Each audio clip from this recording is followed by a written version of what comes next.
Boa noite a todos, pode sentar, tome seu assento. Não quero me demorar, pois a palavra é um pouquinho extensa. Quantos querem aprender? Abra sua Bíblia na carta aos Efésios, capítulo 4. Eu quero ler o versículo 11, 12 e o 13 com você essa noite. Efésios, Novo Testamento, depois dos Evangelhos, você vai começar a encontrar as cartas. Efésios 4,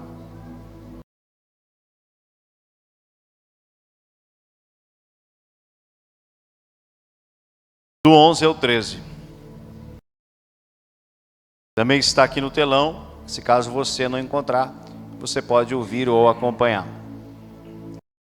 E ele designou alguns para apóstolos, outros para profetas, outros para evangelistas e outros para pastores e mestres, com o fim de preparar os santos para a obra do ministério, para que o corpo de Cristo seja edificado, até que todos alcancemos a unidade da fé e do conhecimento do Filho de Deus e cheguemos à maturidade, atingindo a medida da plenitude de Cristo.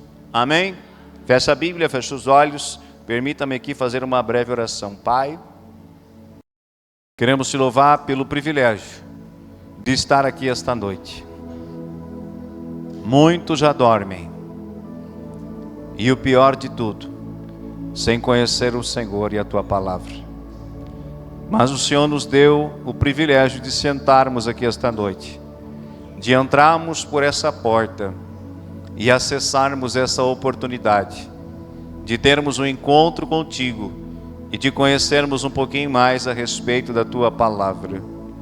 Nesse momento, Senhor, eu te convido mais uma vez, sobe esse altar comigo.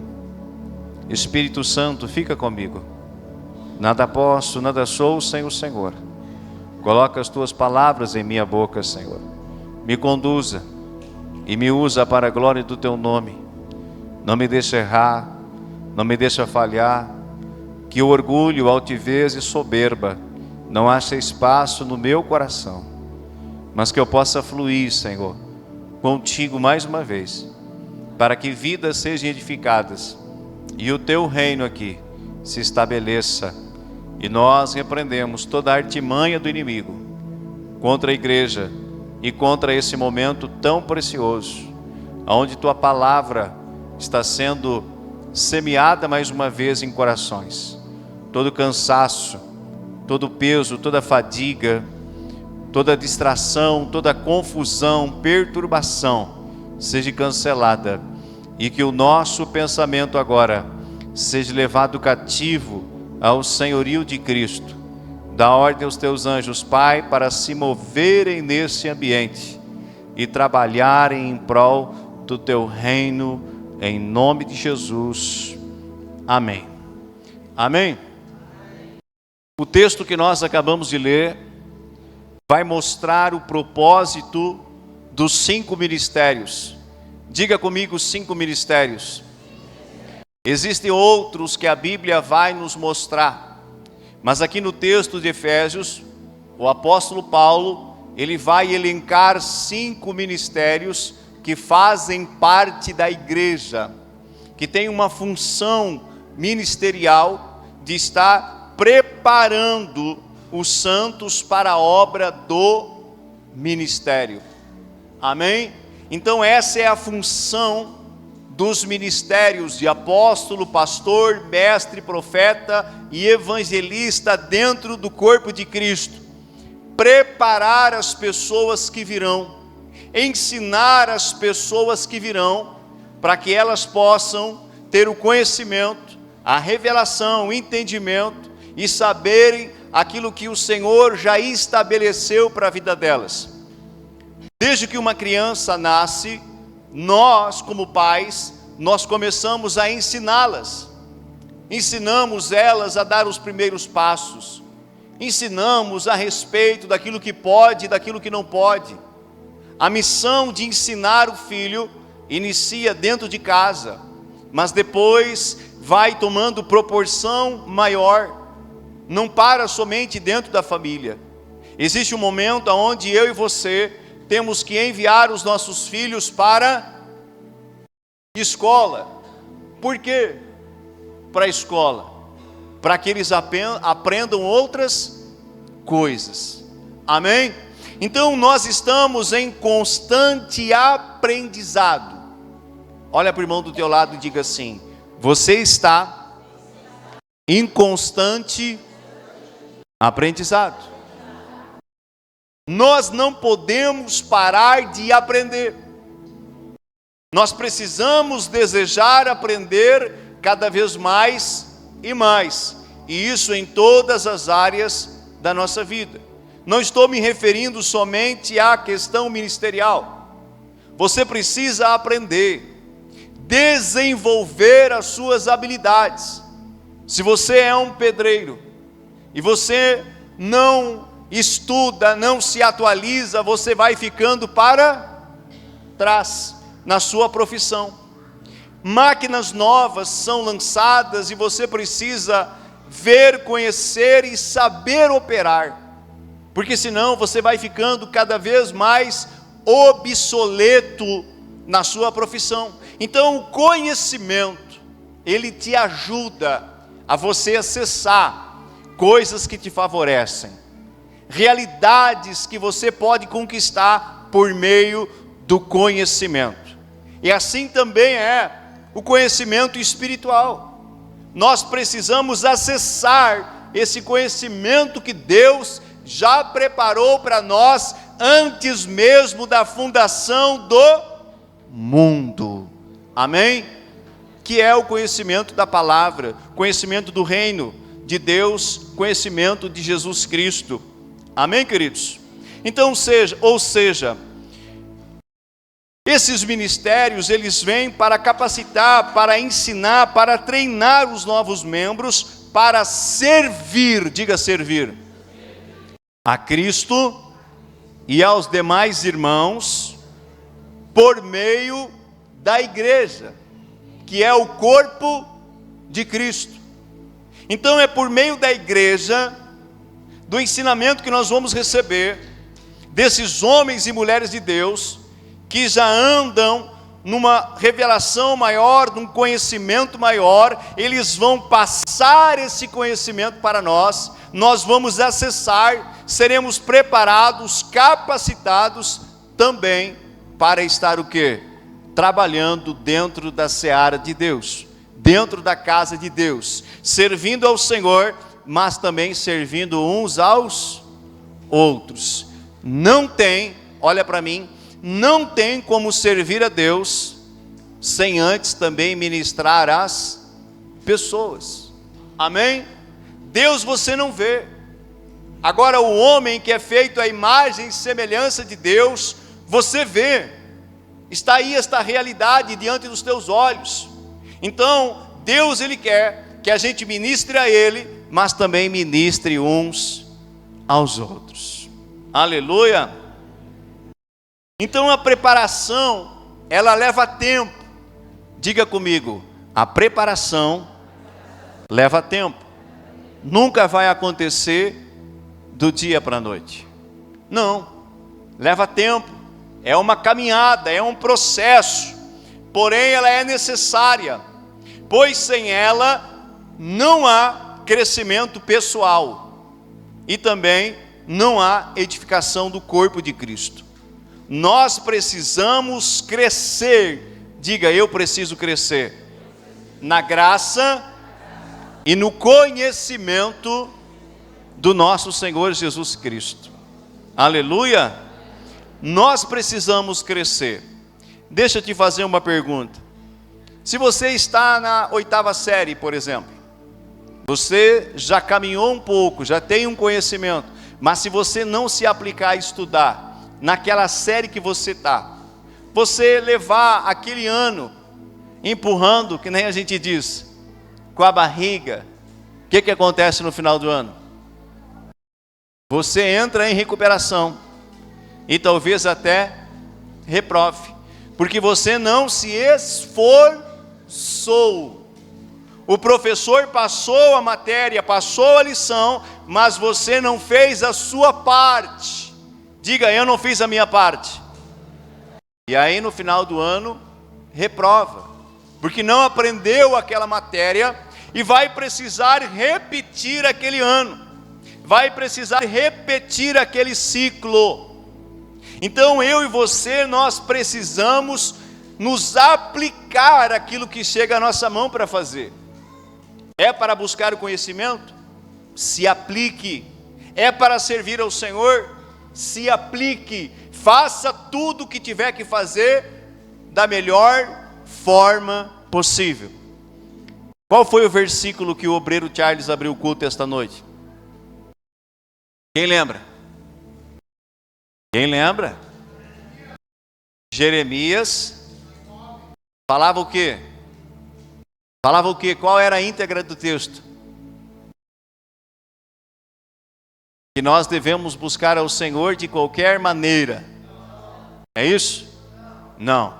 Busque ao Senhor de todo o seu coração, assim você vai encontrá-lo. Então Deus, ele não deve ser buscado de qualquer maneira. O reino de Deus não pode ser buscado de qualquer maneira. É necessário um empenho nosso. Diga empenho. Diga dedicação. Diga esforço. Amém? Então, assim como uma criança, ela vai evoluindo com o passar dos dias, de forma semelhante também ocorre com o novo convertido. A criança, ela não aprende tudo do dia para a noite. O novo convertido é a mesma coisa. É dia após dia, é um ciclo, leva um tempo para você aprender as realidades que Deus quer que você saiba. Porém, muitas vezes nós abortamos o tempo de Deus. Achamos que já estamos prontos, preparados, capacitados, e já queremos fazer coisas que ainda não nos cabe, não nos convém. Atropelamos o processo. Eu e você não podemos atropelar o processo. Amém? Nós precisamos estar atentos àquilo que Deus está apontando, atento à palavra de Deus, atento aos nossos líderes e seguir crescendo dia após dia. Logo que chegamos à igreja, a grande maioria de nós, pelo menos assim aconteceu comigo, a grande maioria de nós não conhece as doutrinas fundamentais da fé cristã. Quem aqui entrou na igreja, começou a frequentar a igreja, sabendo todas as doutrinas da fé cristã? Levanta a mão. Sobre batismo, imposição de mão, ressurreição de mortos, juízo final, ressurreição. Quem sabia disso? Como que a gente começa a aprender e a acessar esse conteúdo? Aonde? Aonde? Diga na igreja. Porque há ministérios que Deus levanta para nos ensinar estas coisas. Amém? Há ministérios que Deus levanta, os 5 ministérios, eles servem para isso, para nos preparar, nos levar ao conhecimento, nos preparar para a obra que Deus tem conosco dentro do corpo de Cristo. Aleluia! Você não está aqui por acaso. Você não é mais um. Você não é mais um número dentro da igreja. Não. Você está inserido aonde? Aonde? No corpo de Cristo. E cada membro de um corpo tem uma função. Sacode o irmão do teu lado e diga para ele: você tem uma função. Sacode aí, irmão, com todo carinho e respeito. Diga para essa pessoa abençoada, linda, cheirosa, aleluia. Diga para ele: você tem uma função. Diga para ele: você é importante. Amém? Sabe que de tempos em tempos o inimigo ele vai tentar lançar dentro do nosso pensamento que a gente não vale nada, que ninguém se importa com a gente, que ninguém dá falta da gente, que parece que a gente não vai ter oportunidade. Não é assim. De tempos em tempos a seta é lançada, e às vezes nós aceitamos a seta e ficamos pensando assim: ninguém se importa comigo, se eu faltar ao culto ninguém nota, ninguém percebe. Quem te disse que ninguém nota, que ninguém percebe? Todo mundo percebe, irmão. Geralmente a gente senta onde? No mesmo. Ai. É difícil a gente mudar de lugar quando a gente vem para o culto.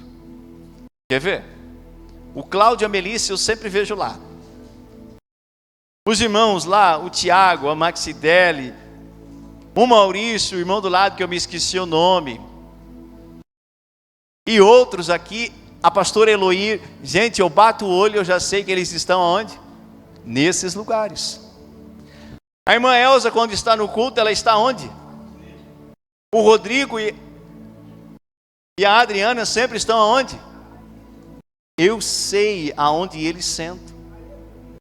Então é difícil, querido, quando aquela pessoa que está acostumada a sentar do teu lado, ela não vem, você não vai sentir falta? Vai. Ou seja, há uma importância na vida daquela pessoa, para Deus e para o corpo de Cristo. Se um membro adoece, se eu tropicar a unha do mindinho, todo o meu corpo ele pode enfermar. Se eu machuco ao ponto de dar uma febre, a febre vai ficar localizada no mindinho? Não, vai se espalhar para todo o corpo. Todo o corpo é afetado.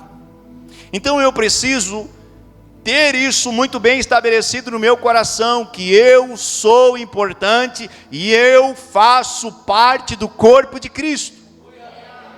Amém? Não deixe o inimigo soprar na sua mente: lá ninguém gosta de você, lá ninguém se importa contigo. Isso é Deus falando, irmão? Não é. Deus está falando aqui, pela palavra dele, que você faz parte do corpo, que você precisa crescer, você precisa aprender. Então quando a gente chega na igreja, a gente desconhece as doutrinas da fé cristã. Somos espiritualmente diga imaturo. Ou você já veio para a igreja maduro na fé? Quem já veio maduro na fé para a igreja? Já andando assim, ó. Eu sei tudo. A pessoa que entra assim é porque ela não sabe nada. Amém? Então a gente entra na igreja sem conhecer muita coisa, espiritualmente imaturo, inconstante. Uma hora quer, uma hora não quer, uma hora eu vou, uma hora não vou. Uma hora eu oro, uma hora não oro. Inconstante. Tem um evento na cidade, eu vou naquele evento e deixo de priorizar as coisas de Deus. Ou seja, é uma pessoa ainda inconstante, que ainda não é madura em Deus, que ainda não sabe valorizar as coisas do reino como deveriam ser valorizadas. Às vezes nós entramos cheios de orgulho na casa de Deus, carregamos uma bagagem de ensinamentos que recebemos dos pais, amigos, outros lugares que passamos, principalmente ensinos concernentes à questão espiritual, porque todos nós um dia nós vamos ter uma vontade de conhecer mais a respeito das questões espirituais. Em algum momento da sua vida você vai ser despertado por conhecer sobre a questão espiritual. Sim ou não? Quando eu tinha 14 para 15 anos de idade, eu comecei a ser despertado sobre essa questão espiritual. Conhecer o que acontecia depois que a morte chegava. Eu me trancava no meu quarto, pegava uma folha de papel e começava a escrever: por que eu nasci? Por que eu existo? Por que estou nessa terra? Para onde eu vou após que eu morrer? Estamos aqui para crescer, formar família, trabalhar, ter filhos e depois ser recolhidos e a vida termina aí.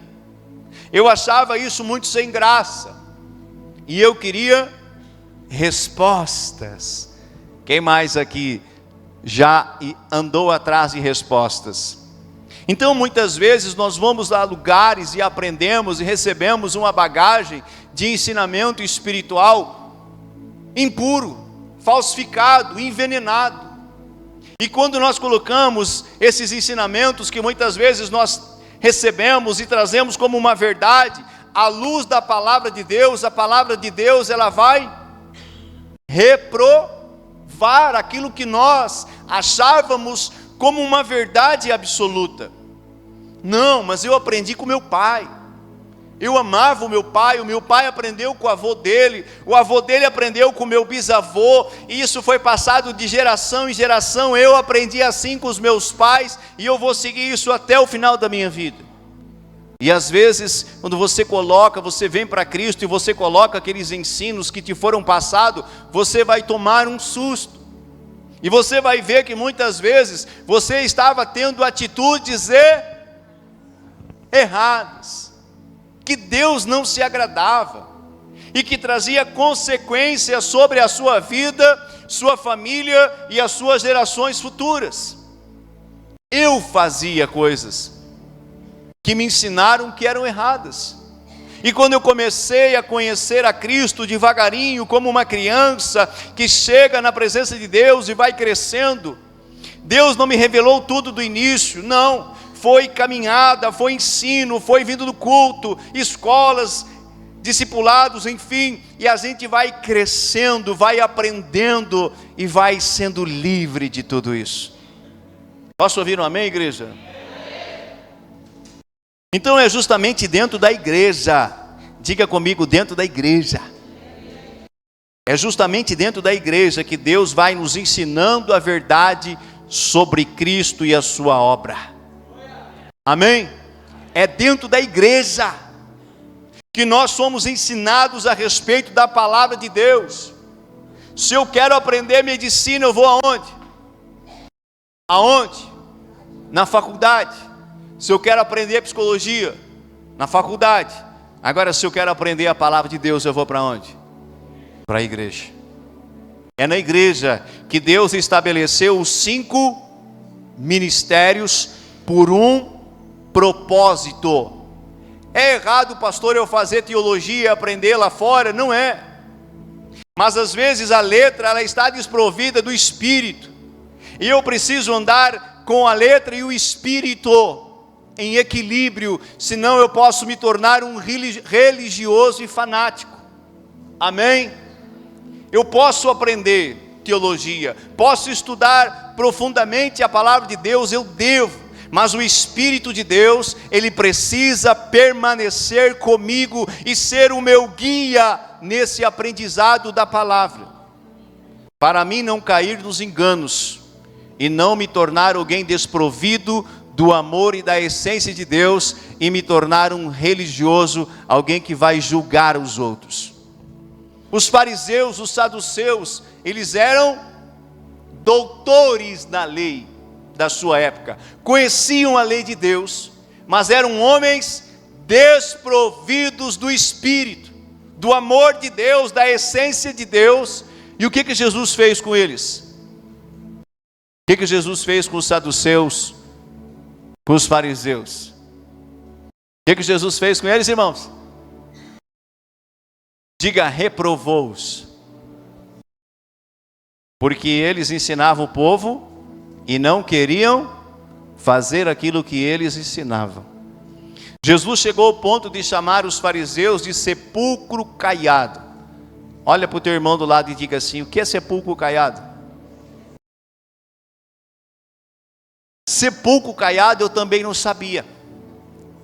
Sabe como que eu aprendi o que é sepulcro caiado?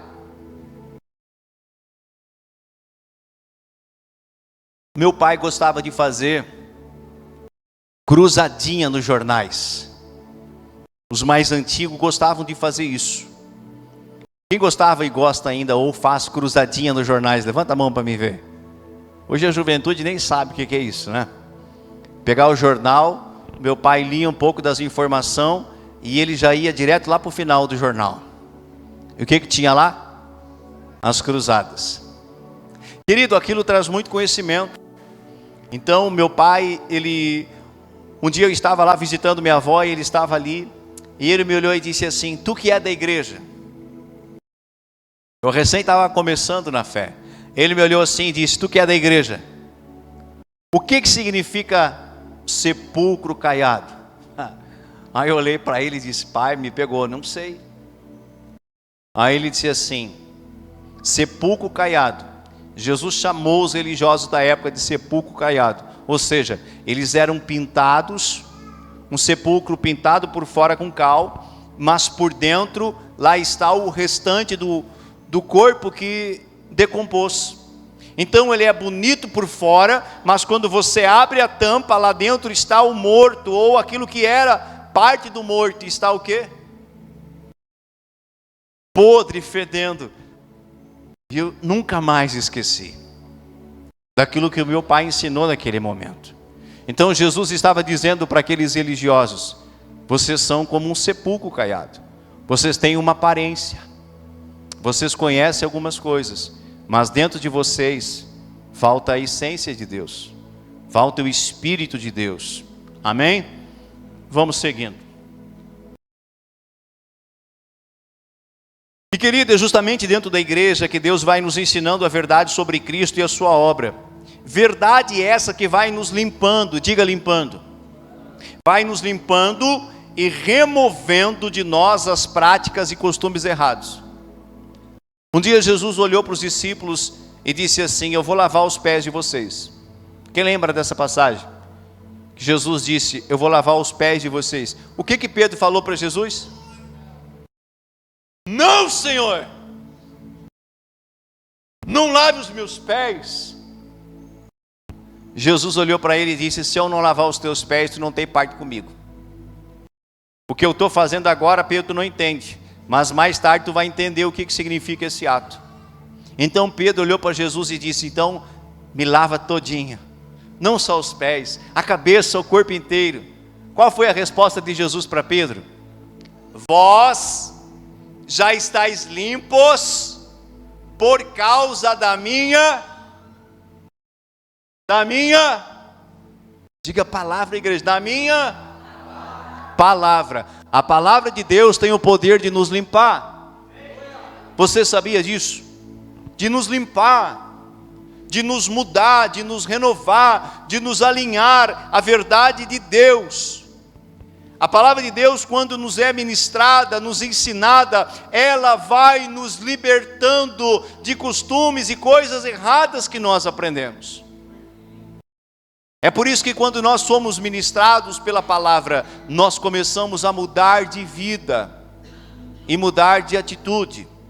E as pessoas que fazem parte do nosso convívio, após um período na presença de Deus, elas começam a olhar para nós e dizer: o que está acontecendo com você? Você está mudando. A sua forma de falar é outra. As coisas que você fazia, você já não faz mais. O que está acontecendo com você? E algumas delas vão dizer: eu já sei. Eu ouvi isso. Talvez você tenha ouvido. Eu não vou contigo lá nessa igreja que tu vai, porque lá o pastor ele faz lavagem cerebral. Quem de vocês aqui recebeu lavagem cerebral?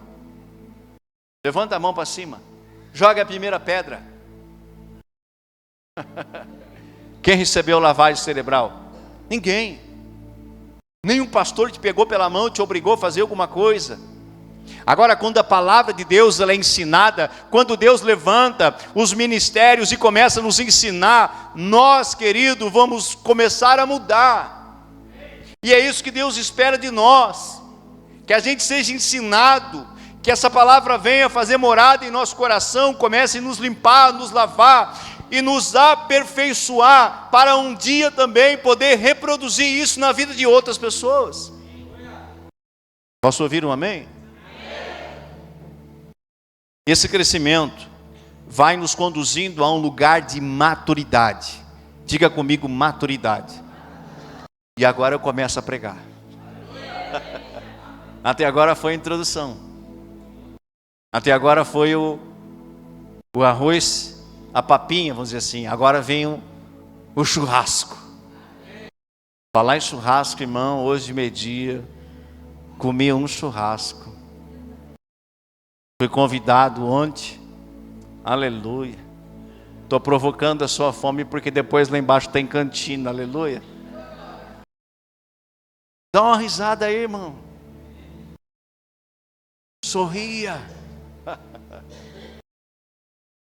Por que estás tão triste? Então esse crescimento vai nos conduzindo a um lugar de maturidade. Lugar esse que Deus espera que todos os santos possam alcançar. Bata no teu peito e diga assim: Deus espera que eu alcance a maturidade espiritual. Amém? Deus espera. Os ministérios foram colocados na igreja para isso, para nos preparar, nos ensinar, nos levar a uma unidade de fé, ao crescimento, a nos aperfeiçoar, mas também para que a gente alcance a maturidade e sejamos parecidos com quem? Com o pastor da igreja? Não, querido. Por mais que às vezes você vai pegar alguns hábitos do teu pastor, mas Deus espera que você seja parecido com o Filho dele, Jesus Cristo de Nazaré. Vamos aplaudir bem forte ao Senhor.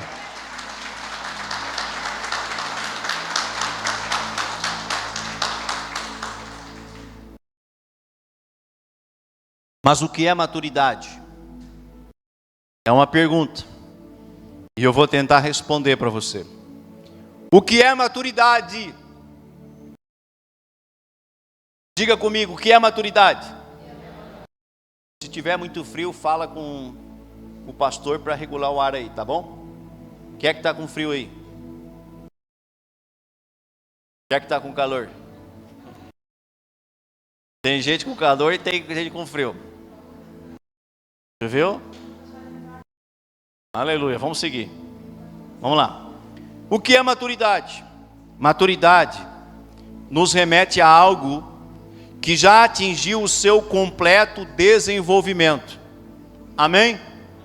Maturidade nos remete a algo que já completou, concluiu o seu desenvolvimento. Já chegou na fase plena, completa, adulta. Amém? É quando o ciclo de crescimento está concluído. Quando o ciclo de crescimento está concluído.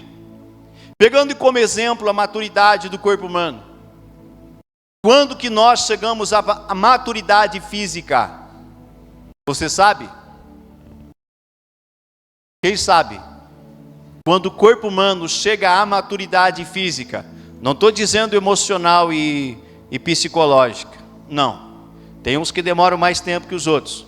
Mas a maturidade do corpo, ela acontece entre 16 e 18 anos. Nesse período, nessa idade, os nossos ossos param de crescer. Você não cresce mais. Se você tinha 1,52 de altura, lamento, não passa dessa altura. Amém? Ai, ai, ai. Os baixinhos me olharam assim, ai, te pego. 16, 18 anos acabou. Você não cresce. O corpo já alcançou a maturidade. Ele está pronto. Claro que outras áreas precisam ser desenvolvidas, mas o osso não cresce mais. A estatura que você teria está aqui, finalizou. Esse ciclo no teu corpo finalizou. Então, agora pegando como exemplo isso, a maturidade espiritual na nossa vida começa a ser alcançada quando saímos do domínio da carne e nos submetemos voluntariamente ao senhorio de Cristo. A maturidade do cristão começa quando? Quando eu deixo de praticar as obras da carne, que são contrárias a Deus, e agora voluntariamente eu começo a obedecer a palavra de Deus e a viver em novidade de vida. É aí que começa o estágio de maturidade na vida do cristão. Não depende de quanto tempo você está dentro da igreja. Não depende de quanto ensinamento você já recebeu. Receber ensino é bom, faz parte do processo de crescimento, mas a minha maturidade ela começa quando eu começo a me submeter voluntariamente ao Espírito de Deus. Você sabia que o Espírito de Deus, ele quer te conduzir à santidade?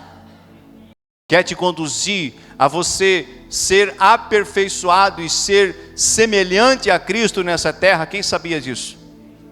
Mas enquanto eu falar não para Ele, enquanto eu ceder às vontades da minha carne, seguir fazendo aquilo que é contra Deus, eu estou impedindo um processo normal na minha vida, de crescer, de chegar à maturidade. Olha para alguém perto de você e diga assim: você já é maduro espiritualmente falando? Não é para responder, é só para perguntar. Aleluia. Então, quando eu me submeto ao senhorio de Cristo voluntariamente, agora eu começo a viver não mais segundo o curso desse mundo, mas eu começo a viver em novidade de vida, aquilo que nós chamamos de uma vida no Espírito, não submetendo mais aos prazeres, as coisas que nos levam a pecar e nos distanciar de Deus, mas agora voluntariamente eu começo a viver uma vida no Espírito. A minha mente, ela começa a ser então guiada pela palavra de Deus e não mais pelo padrão que o mundo estabelece. O mundo não tem um padrão, ele não dita suas regras. Agora, quem é que está ditando, quem é que precisa ditar as regras na minha vida e na sua vida? É o mundo? É ele que tem que nos conduzir ao modelo de família, a forma de pensar? É ele? Não é. É a palavra de Deus. E existem pessoas e o mundo está andando para um ciclo onde eles querem destruir família, Bíblia e tudo aquilo que o Senhor estabeleceu. Sim ou não? Quem está presenciando isso? O inimigo não quer que você chegue à maturidade espiritual. Ele quer que você permaneça uma eterna criança. Criança pode se reproduzir? Criança só faz o quê? Brincar. Lausa, bagunça. Desce daí, menino. Eu já te falei quantas vezes. Parece que tu não tem ouvidinho. Sim ou não? Criança é assim. Ela não tem maturidade. Ela está naquele mundo, ela está naquela fase. Mas Deus, Ele não quer que a gente permaneça criança, espiritualmente falando. Ele quer que a gente avance, cresça e chegue à maturidade. Posso ouvir um amém? Então a maturidade espiritual está relacionada a sermos parecidos com Jesus. Com quem você é parecido? Com quem você é parecido, irmão? Deus espera que eu e você sejamos parecidos com Jesus. Com Jesus. Parecidos com Jesus. Parecidos na forma de falar, na forma de agir, na forma de tratar os outros. Parecido em todas as áreas. Mas às vezes, irmãos, nós achamos que já somos pessoas maduras, mas quando nós vamos olhar para as nossas atitudes, nós começamos a identificar nas nossas vidas que ainda nós estamos longe de um processo de maturidade. Não alcançamos ainda a maturidade que Deus espera de nós. Ainda somos inconstantes, ainda temos muitos traços da velha criatura que precisam ser abandonadas, corrigidas, no falar, no pensar, nos posicionar. Mas Deus quer dar um basta na sua vida nestas coisas. Ele quer te levar à maturidade. Diga comigo: eis-me aqui, Senhor. Deus, Ele quer nos levar à maturidade. Então a maturidade está relacionada a sermos parecidos com Jesus e não depende apenas do conhecimento bíblico ou do tempo de igreja. Às vezes você olha, não estou aqui julgando, apontando o dedo, mas às vezes há pessoas que elas estão há 10, 15, 20 anos na igreja, e você olha para a vida delas, elas ainda estão debaixo do domínio da carne. Elas não aprenderam, elas não decidiram andar debaixo do governo do Espírito. Ainda são imaturas, inconstantes, ainda são crianças na fé, e estão, querido, longe de viver aquilo que Deus já sonhou para elas. Amém? Então não depende do conhecimento que você tem, não depende do tempo de igreja que você tem. Há pessoas que chegaram ontem na igreja e a gente olha para elas e fica admirado, e fica pensando: meu Deus, como essa pessoa já cresceu, já avançou, já evoluiu, já melhorou. Meu Deus, que coisa linda. Ah, se fosse possível todos terem esse mesmo crescimento e maturidade. Mas a gente sabe que não é assim. A gente sabe que para cada um de nós existe um tempo, e nós temos que aprender a respeitar. Claro que a gente vai pensar, a gente vai comparar, isso é humano, isso é normal. Mas o nosso coração deseja, e o coração de Deus também deseja, que todos nós venhamos alcançar essa maturidade. Amém? Você pode dar uma tarefa muito preciosa para uma criança, uma tarefa elaborada para uma criança. Você pode dar a chave da casa para a criança, a chave do carro? Não, porque ela ainda não está preparada, ela ainda não está pronta para aquela responsabilidade. Mas alguém maduro, você já pode dar o quê? Coisas preciosas. Enquanto nós não nos tornarmos maduros diante dos olhos de Deus, Deus não pode entregar coisas maiores para nós. Quem está entendendo aqui? Então, é uma decisão. Se eu quero viver coisas maiores em Deus, promessas de Deus, realidades sobrenaturais com Deus, eu não posso ser criança. Eu preciso ser alguém? Alguém? Maduro. Não é velho, é maduro.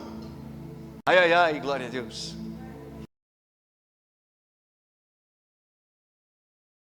Então, um cristão maduro é uma pessoa em cujo caráter as qualidades de Cristo são evidentes. Você olha para ela e vê no caráter dela, na conduta dela, a essência do caráter de Cristo. Amém? Você vê Cristo nela. Você vê as qualidades, os frutos do Espírito, que estão registrados lá no livro de Gálatas. Você vê os frutos do Espírito se manifestarem na pessoa que está madura, espiritualmente falando. Os frutos do Espírito estão se manifestando na sua vida? Ai, ai, ai, glória a Deus. Se não estão, querido, continue buscando essa maturidade. Continue buscando ao Senhor. Continue tendo intimidade com Ele, continue orando, continue vindo para a presença de Deus, porque você também vai chegar lá. Amém? Você também vai chegar lá. principalmente quando nós estamos debaixo de situações complicadas e difíceis. É aí que nós vamos mostrar se nós já somos pessoas maduras ou imaturas. Não é quando tudo está bom, quando tudo está bem, que a gente vai mostrar para Deus, para a família, para a igreja, para a sociedade, se já alcançamos a maturidade. É quando as coisas não estão dando certo. É ali que nós vamos mostrar para Deus se somos maduros ou se ainda somos crianças na fé. O apóstolo Paulo escreve para a igreja de Corinto, chamando-os de meninos na fé. O apóstolo Paulo escreve uma carta para a igreja de Corinto. Olha o teor do texto, escute aí. 1 Coríntios 3, do 1 ao 4. Às 11 horas eu encerro o culto, amém? Não, vai ser rápido, já estou indo para o final, tá bom? Não se assuste aí, fique tranquilo. 1 Coríntios 3, do 1 ao 4 vai dizer assim: irmãos, não pude falar a vocês como a espirituais, mas como a carnais, como a crianças em Cristo. Dei a vocês leite e não alimento sólido, pois vocês não estavam em condições de recebê-lo. De fato, vocês ainda não estão em condições, porque ainda são carnais.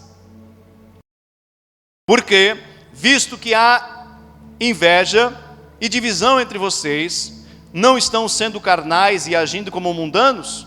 Pois, quando alguém diz, eu sou de Paulo, e outro, eu sou de Apolo, não estão sendo mundanos. Começou a ter uma divisão, deixa eu explicar aqui para você. Começou a ter uma divisão dentro da igreja, porque havia naquele momento 2 homens de Deus, com o chamado de Deus, que estavam conduzindo a igreja. Havia discípulos de Paulo e havia discípulos de Apolo. 2 homens com chamado tremendo. E uns começaram a dizer, não, eu quero andar com o pastor Jefferson, não, eu quero andar com o pastor Elisandro. Era mais ou menos isso que estava acontecendo. Eles não tiveram maturidade, eles foram carnais naquele momento. Eles não entenderam que tanto Paulo como Apolo eram apenas ministros de Deus que estavam na terra de passagem, mas que os olhos deles deveriam estar em quem? Em Jesus Cristo de Nazaré. O homem não é falho, e às vezes nós depositamos toda a nossa confiança em quem? Em homens que são falhos. Paulo estava dizendo para eles, ei, eu e Apolo somos apenas ministros, representantes de Deus, estamos ensinando vocês, isso não deveria mais acontecer no meio de vocês. Vocês deveriam estar com os olhos fixados em Jesus Cristo, e não em mim, em Apolo, amém? Então Paulo vai chamar aquela igreja cheia dos dons, uma igreja cheia do Espírito Santo, cheia dos dons de Cristo, do Espírito em evidência, de meninos na fé, amém? De meninos, por causa da atitude que eles estavam tendo. Então talvez eles já estavam achando, eu sou maduro, Deus está me usando, os dons estão comigo. Paulo deu-lhe uma acavalada neles, uma chibatada, uma correção, chamando toda aquela igreja, todo aquele povo de meninos carnais. Imagina como eles se sentiram quando leram esta carta publicamente para eles, porque a carta precisava ser lida publicamente. Como é que eles ficaram no banco? Se retorcendo, sim ou não? Eu acredito que sim. Talvez eles estavam esperando Paulo dizer para eles, como vocês são espirituais, como os dons fluam dentro de vocês, mas Paulo precisou corrigi-los, e chamou-los de meninos na fé. crianças na fé. E pelo tempo que eles já tinham de igreja, Paulo disse para eles: vocês já deveriam ser adultos, maduros, mas ainda são meninos. Pergunta para alguém aí: você é maduro ou você é menino? Não é para responder, só para o sono ir embora, porque eu sei que você vai cansando. Você é maduro ou você é menino? Nós temos que nos analisar. E as nossas atitudes, elas vão revelar se nós somos maduros ou somos meninos. Então, pessoas imaturas não conseguem avançar e frutificar. O que Deus espera que a gente faça para Ele? Dê frutos, e frutos que permaneçam. Pessoas imaturas não conseguem frutificar, porque são inconstantes, são carnais, e Deus espera que elas sejam espirituais. A pessoa imatura, ela se move pela emoção, diga emoção. A pessoa madura espiritualmente, ela se move pela emoção ou pela fé? Pela fé na palavra de Deus. Não são as circunstâncias que vão nortear a sua vida, mas é a fé na palavra do Senhor. Não é a realidade que dita quem ela vai ser e as coisas que vão acontecer, mas é a palavra, é a fé dela no Senhor. Amém? Vamos adiante. Pessoas imaturas não se submetem às autoridades espirituais que Deus coloca sobre a vida delas. São rebeldes, não querem se submeter, porque elas acreditam que elas já sabem tudo e que elas estão prontas para viver tudo aquilo que Deus tem. E às vezes, querido, essas pessoas mais ali na frente, elas acabam quebrando a própria cara, pensando que já estavam prontas, mas ainda eram imaturas. Amém? Então nós precisamos ser pessoas maduras. E geralmente as pessoas imaturas, elas estão associadas a algum tipo de problema. Começou a acontecer um problema, grande parte das vezes está envolvido naquele problema uma pessoa que ainda é imatura. Deixa eu dar um exemplo pequeno para você compreender. E às vezes pode acontecer dentro da igreja. Diga amém. Você já tem uma caminhada com Deus, você entra na igreja e aí alguém não te olha nos olhos, não te cumprimenta. Aí você vai para o teu banco e você começa a pensar: esse irmão está de mal comigo, não me cumprimentou. E o diabo vai começar a fomentar aquilo no teu coração, e aquilo vai começar a crescer, e você não vai nem prestar atenção na palavra, você vai ficar o culto inteiro pensando naquele irmão que passou por você e não te cumprimentou. Isso é uma atitude espiritual ou carnal? Agora, se eu sou um crente maduro, espiritual, o irmão não me cumprimentou, eu vou para o meu banco, eu assisto o culto, eu louvo a Deus, eu presto meu culto ao Senhor, e aquilo não tem mais o poder de me abalar, de me atingir, aleluia, porque eu já sou maduro na fé, eu já sou crescido na fé. Então as pequenas coisas já não tem mais um poder extraordinário de me parar. Agora a criança, qualquer coisa para ela. Você já viu? Um adulto na fé, uma pessoa madura, não. Essas coisas pequenas já não mais afetam ela. Aí como que nós queremos viver coisas grandes de Deus, se ainda muitas vezes agimos como crentes meninos e carnais? Diga ai, ai, ai. Deus espera de nós maturidade. Deus espera da igreja maturidade. Então a falta de maturidade, ela vai impedir de nós desenvolvermos o nosso chamado. Todos nós aqui temos um chamado para fazer algo dentro do corpo de Cristo. Mas a falta de maturidade, ela pode impedir que o nosso chamado se estabeleça. Ela pode impedir que as promessas de Deus se estabeleçam na nossa vida. Então, o que você quer? Viver as promessas ou apenas vê-las passar pelos seus olhos e você não viver? Quantos querem viver as promessas? É necessário crescer e alcançar a maturidade. Enquanto eu sou menino, criança, talvez eu esteja abortando as promessas de Deus na minha vida. Então a falta de maturidade vai nos impedir de viver o melhor de Deus. Diga o melhor de Deus. O que Deus tem para nós? Será que é só luta, só guerra, só sofrimento, só desgraça, só coisa ruim?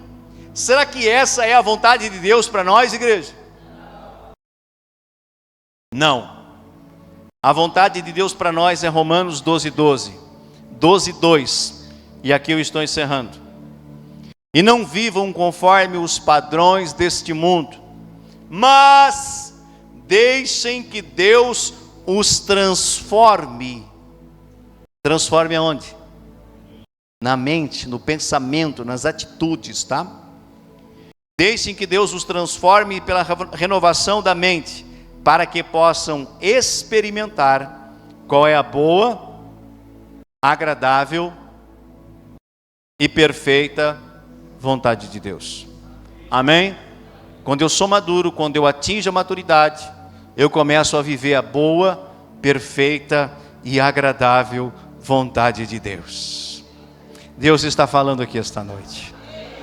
Deus está respondendo orações de filhos que estão perguntando: Pai, por que há tanto tempo eu tenho talvez uma promessa, mas até hoje não se estabeleceu? Talvez o Senhor esta noite está dizendo: ei, você precisa ainda crescer um pouco mais para que eu traga a boa, perfeita e agradável vontade que eu tenho sobre a sua vida. Quem entendeu a palavra, aplauda o Senhor e se coloque de pé nesta noite. Glórias a Deus. Foi meia cansativa, mas era uma palavra de ensino, de crescimento. Amém? Eu gosto de ensinar. Quem gosta de aprender? Então, 1 mais 1 é igual a 2. É uma equação. Dá certo. Aleluia. Onde tem alguém que gosta de ensinar e tem alguém que gosta de aprender, pronto. A equação, a conta vai dar certo. Amém? Não adianta só eu gritar, rodopiar, te entregar algo na emoção e você ir para casa da mesma forma. Adianta? Não adianta nada. Eu tocar apenas no emocional não resolve. Eu preciso que você tenha fundamentos. Amém? Deus, Ele quer que as nossas raízes, elas cresçam em Deus. Que a gente alcance a maturidade. Quando nós somos maduros, não é qualquer ventinho de doutrina que nos tira da presença de Deus. Sobe o altar, pastor.